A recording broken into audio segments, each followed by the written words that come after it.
Hi there, Marina here.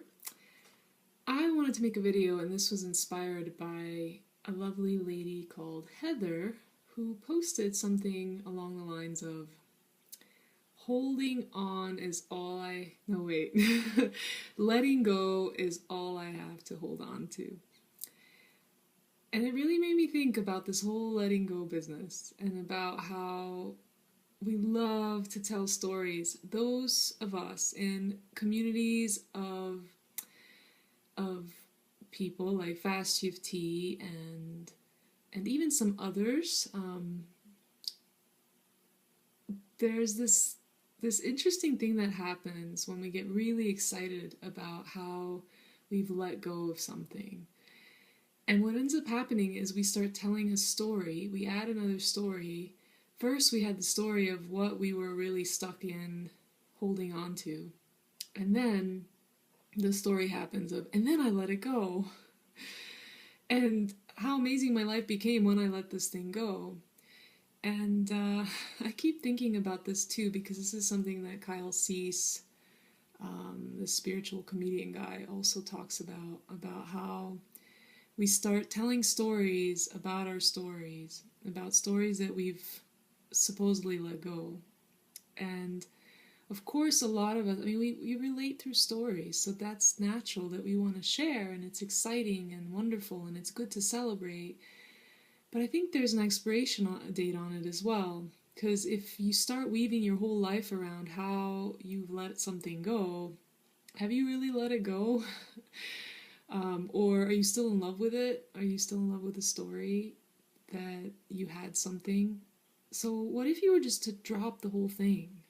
Drop your focus even on the perpetual celebration of how awesome everything is, and just live in this moment as it is. But I'm guilty myself. I'm addicted to letting go. If there's anything I'm holding on to, it's this thing about letting go. And also how I have a story about how everyone should know how great it is to let go. And I can't let go of that. So that's another thing I wanted to mention here is layers of these judgments or layers of these observations. Because like the other day, I'm working now at a job, and there's a young man there, and he was mentioning to me about how he's on a soccer team and how everyone is very negative on the team because they're not playing so well in the league and they don't win any games. They are improving, but they're not winning. And he was commenting about how he's always excited and goes to the game with enthusiasm, but how everyone else is so negative and everyone else is so not open to the idea that maybe even just the idea that wow, we're improving, to really celebrate.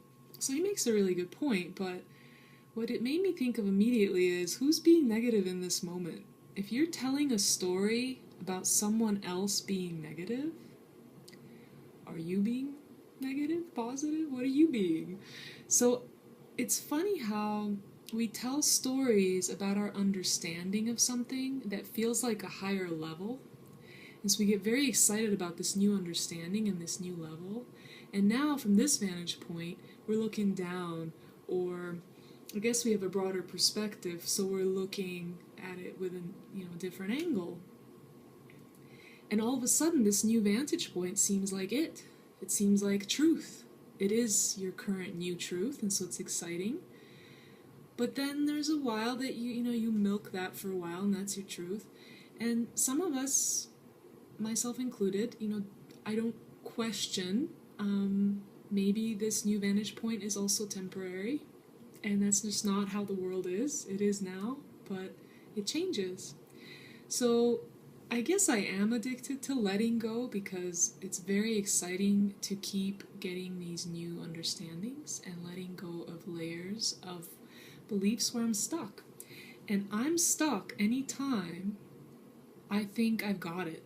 Anytime I think this is it, this is truth, it's true in that moment, but you never know tomorrow what it's going to be like. So as soon as you hold on to that truth, you're already limiting yourself. So can you live more in the flow of your day-to-day life and just be and let go of even letting go? Or even that idea of, when I let go of this, then I'll be free. Already, you're limiting yourself. So you have an idea about a story. Let's say you had some trauma in your past, and you think, wow, it's going to take a lot of work for me to let that one go. Right there, you just created the umbrella sentence, the one belief that holds it all together, the one that kind of seems like it's from above, but it's not. It's just adding on to, or it's keeping the whole thing intact. So even that sentence of, when I let this go, then I will be better, then I'll be okay, or then I'll be more free. Can you let that sentence go? How will that look for the rest of your belief about what you think is true about yourself? If you let that sentence go, is the whole thing still true? Anyway, just wanted to share. Holding on to letting go. Yep, if there's an addiction, that's probably it for me. But I'm also going to question that one too. Because what is that addiction? I guess it's just a drive to think I will be better if I let go. And the only place and the only time I can be better is in this moment. Each moment being a choice of, do I stay with something? Do I stay thinking that this is my truth and this is how the world is and this is how everything is, this moment? Or do I just keep going with the flow and enjoying that knowledge, enjoying that insight, and then just letting that go too, going with the flow? Alright, thanks for listening. Have a great night. Talk to you soon. Bye.